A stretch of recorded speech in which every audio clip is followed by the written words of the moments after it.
Okay. Hey, Hi. we are actually live right now. Are you sure this time? We're not speaking to the wind. I am 100% +1 sure. +1. So it is another episode of our live stream here. It is near the end of the day, but we made it. Of course, Indeed. even on the weekend, it was a busy day of preparation and things.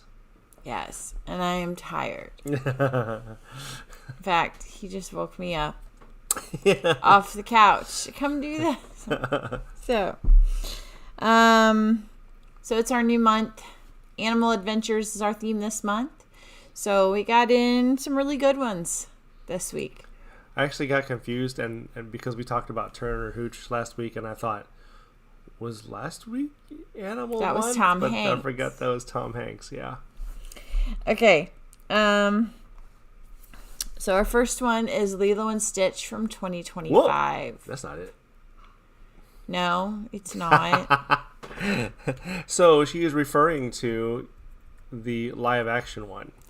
The one that just left the theaters and Yeah. is now on whatever it's on. Disney, is it? No, it wasn't Disney. It Really? was Netflix or Prime. Okay. Let me see. All right. So to start off, I will say that you No, could... it is on Disney It is Disney? and Prime. Okay.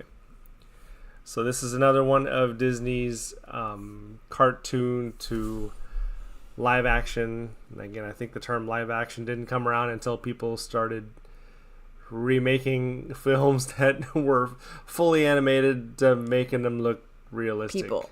Yeah. Yeah, so this one's cute. There's some that don't like this movie because they say that they changed too much from the original. They did change quite a bit from the original, but I like what they did in this one too. Do I like it the same? No, but it was cute. I liked it. I liked that they took the aliens and the aliens were able to turn into humans to blend in. And they did it in a little bit neater way than, say, Men in Black, where the aliens came down and kind of wore the human skin suits. Yeah. This was more of a high-tech thing that allowed them to look like humans. Yeah. And Lilo was just the cutest thing you ever could see. The actress that they got for Lilo was super, super cute. I think they chose well when they chose her. Even for, is Nani her sister? Nani. Mm-hmm. I think they did a pretty good job in choosing the performers for the characters of this movie. Yeah. Some of the things they changed is they had a female for the one that not welfare, the social but services? the social services person instead of Mr. Bubbles being the one. They had a Mr. Bubbles. Hey, what's up? They had a Mr. Bubbles, but he was not the Mr. Bubbles. He was not the intimidating Cobra Bubbles that you see in the cartoon. He was a weaker version. Yeah. A lesser version of the original. Stupid head. Yeah. They showed well the destruction that Stitch can cause. Yeah. They portrayed that really well in this live action one, so I thought that was good. I think maybe the first 5 minutes for me was just, oh no, I hope this movie gets better, because I think they tried to recreate what happened with the argument between Lilo and her sister, where, Lilo goes into her room and slams the door and they kind of yell at each other. And I think that was much better in the original cartoon. And so I think that's why I was okay with the changes that they made with the rest of the film. And it was a little bit more natural rather than trying to be recreated scene for scene from the original. Yeah, agreed. Overall, I thought it was good. I thought it was a good rendition of the original. It shouldn't replace the original. That one was still better. Yeah. But I would probably give this one an 8 out of 10. I was going to give it 7.5. I do hope that Disney stops doing this. They need to do other... We need all film writers to come out with original content. Stop remaking old content. Come up with new stories. Be creative. Yeah. What? Yeah. We need you to be creative. There's a few people trying to do that, but we still have too much of the... Yep. Yeah. That's it. Too much of, So that's our opinion. We think they can do it. Right. The next one is not one that they should ever try to rewrite in live action. It would not go well. Ratatouille. Here we go. From 2007. So, super cute Disney movie. I would say it's probably one of my favorites from 2000s and on Disney movies. I like what they made it about. It had to deal with food. That's it. The love of food. Yeah, and a creature that you would not think. Yes, I agree with Guess. As a cuisine artist, right? I think they picked the thing that was furthest from that. They picked a rat, which eats everything. Everything. And now they have a rat with a refined palate. And I like how they showed the other rats. And the other rats were like, "What? You do what?" They were normal rats. Yes. It's really, really cute. The rat has a whole lot of character. He has a really good character. He just figures out how to help his friend to be successful. One of the other chefs in the kitchen who had the blonde hair, he kind of reminded me of Gordon Ramsay. Yeah. The big, tall French bald guy. Yeah. Yeah. He had a little bit of the blonde hair, yeah.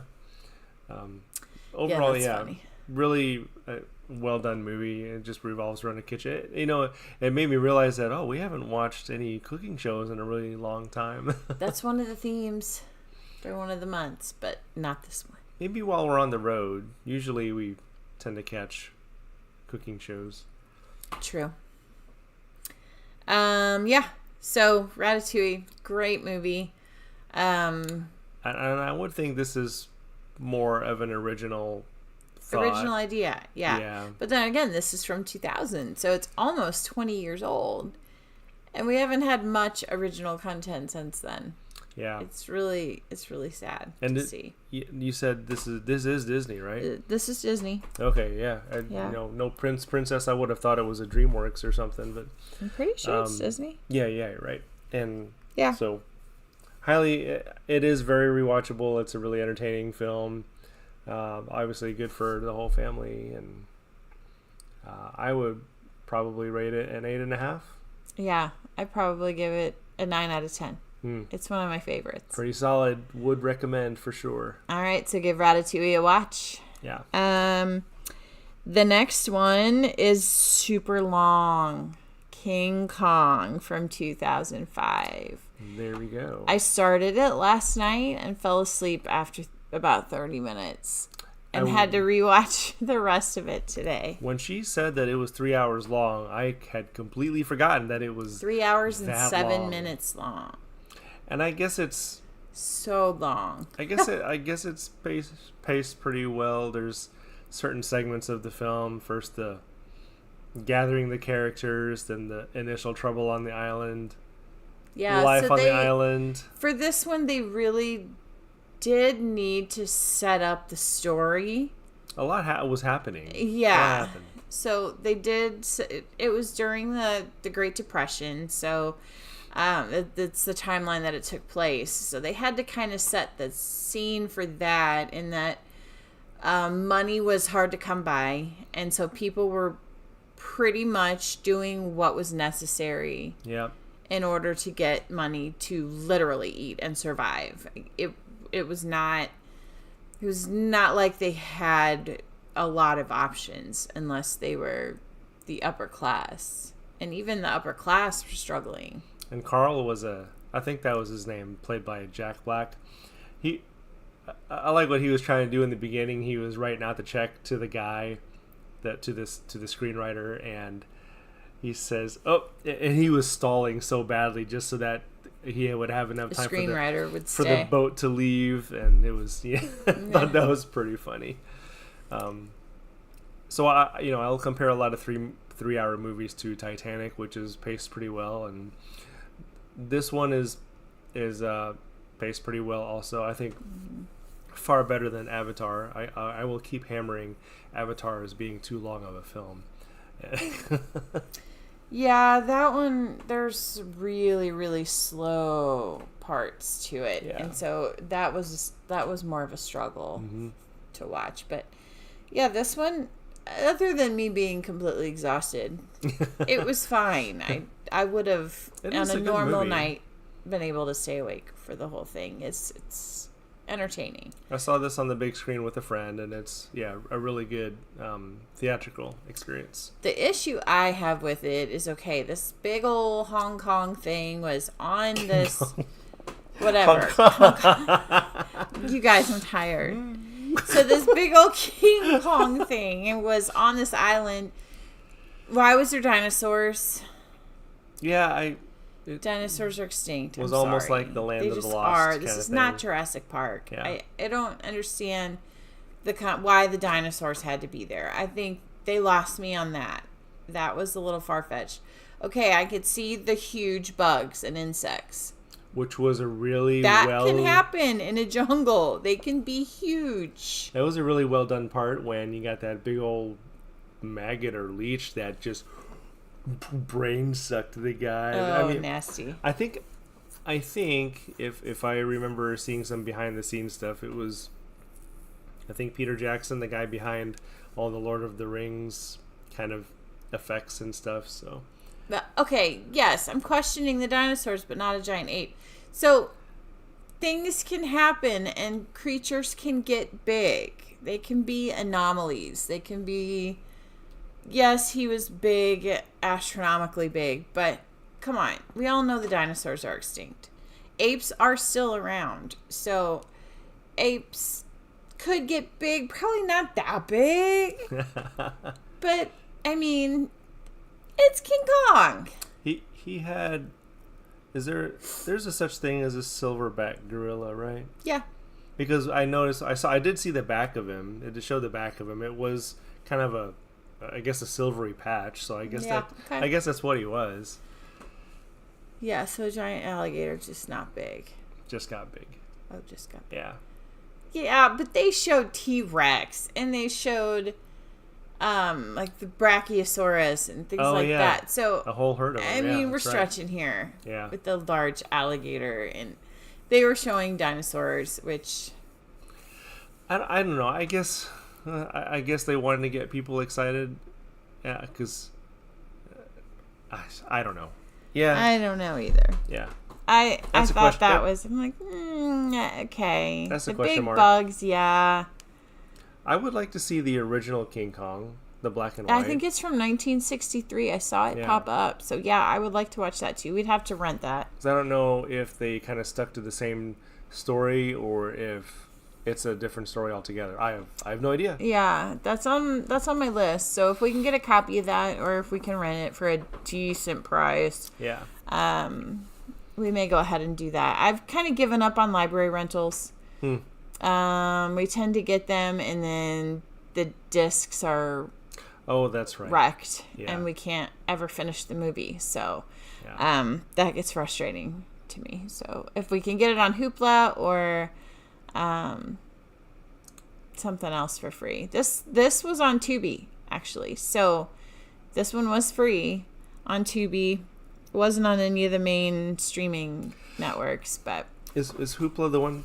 Hoopla is the library version. Library, okay. Mm-hmm. Yeah. All right, so that is. Did we rate it? We did not. I'll give it a 7.5. I agree. 7.5 out of 10 for King Kong from 2005. All right, and then the last one is a favorite, I think, in the whole house. I don't know. The boys may not like it as much, but us and the girls. Oop. Bluey, yes, Okay, from 2018. Bluey is so cute. Super, super cute. Australian-based TV show. And it portrays a family with young kids. Absolute perfection. Yeah, really, really good. It has really good values, shows really good storyline. Great lessons to learn from this one. It shows a functional family that works, and they have good relationship. Bluey is amazing. Yes, guest, you're right. And it shows, the highs and lows that each of the characters go through. I remember there's the episode called Stickbird, where the dad is just kind of out of it because something is clearly bothering him. And it was reflecting on something that the writer was actually going through, which is, you can kind of look that up. But I like how it's not always, 100% happy, leave it to Beaver kind of perfect. They deal with issues that a family would deal with, like moving. There was one episode where they were supposed to be moving. That's such a hard one to watch. It was tough. The kids were destroyed. That they had to leave their perfect home, and to them, their home was perfect. They didn't need anything else. With the kiwi rug and everything. Yeah. So if you need to watch it and see what happens if they ended up having to move or not. But I think the favorite one with the girls is the xylophone episode, which I think might be the first one. It might be the pilot. They watch that all the time. Yeah, the magic xylophone. So we actually have a magic xylophone here, and so they'll sometimes it works on me sometimes, on and I end up picking my nose. So it's a lot of fun. If you have not watched Bluey, you are missing out. I don't care if you don't have kids. Give it a watch. It's so good. And who doesn't want to hear an Australian accent all day long? That alone. I do. And she mentioned values, and I think I'd actually place this above. Overall, if you take into account everything, I'd place it above VeggieTales. Yeah. Okay. Yeah. It just feels a little bit more realistic to me. Probably the best thing that Disney has on their streaming platform, I would say. It is the best thing they have on. Yeah. It's the only thing with decent value. Yeah. Put it on loop. Yeah. So for me, for an animated TV series, it's 10 out of 10 for me. Yep. I 100% +1 agree. So Bluey is a definite all thumbs up. Give it a watch. It is our favorite. Great animal adventures. VeggieTales is also really good. It is. Yes, you're right. Like Bob the Tomato. Unfortunately, right now it's harder to stream VeggieTales. There's not hardly any of the episodes. You have to watch them on YouTube. Oh. So unless you have a specialized streaming system, you don't get. It's hard to find VeggieTales. We have a lot on DVD still, so because VeggieTales is funny. Yes, it is. So is Hermie and Wormy. I still like the hairbrush episode. The hairbrush episode is definitely my favorite episode of VeggieTales. So and the cheeseburger song. Yeah, belly button. Yeah, boys in a sink. Mm-hmm. You gotta love some belly button. So if you don't know what we're talking about, VeggieTales, great. Also, so give those shows both a watch. They're really good, but Bluey definitely is great. Animal adventure, family values, all of the things all wrapped up in one. So definitely excellent show. Bluey is a must see. I didn't like Hermie and Wormy as much. Okay. Okay. So Hermie and Wormy is their similar theme of a VeggieTales style show, but they're little bugs. Yeah. Kind of like A Bug's Life. I can't remember the name of the episode, but my favorite episode of Hermie and Wormy is the one with the ladybugs. Oh, where they're unruly and learning lessons? Yeah. That's a good one. So that one was really cute. That's a good one. There's some really cute ones. I like the The one with the bee. Aha. Behave in the Beehive. Yes, Behave in the Beehive. That one was really cute too. Because he's a spelling bee and he spells everything. So there's a lot more songs in Hermie and Wormy. So it's more sing-songy. Yeah. So you have to like that to like them. But what- I mean, I guess VeggieTales is sing-songy too. What is the creator's name? Max Lucado. Yeah. Yeah. Really cute. Great Also. stuff, yeah. Anyway, that is our first week of Animal Adventures movies. No, we don't have a Friday fave for you this week. We just didn't have anything that we were ready to go with. So sorry about that. We don't always have a fave, I guess. And we're going to be on the road. So we are next week. So see what we end up talking about. Hopefully we can still jump on for a quickie Tuesday review. Be a new environment. Yeah. We might be live on our phone, but hey, that's okay. And the girls were talking about wanting to be... Are we going to stream in nature? We might. So we might have the girls featured that day. I don't know if we're ready to show their faces quite yet, but you'll hear their voices kind of in the background as they help us to review our Tuesday movie. But, all right. We will see you on Tuesday. Like, subscribe, and ring it. And go the other way. Why would you go right in front of it? Oh, it went into your face. So we'll see you on Tuesday on the road. All right, guys. See you next time.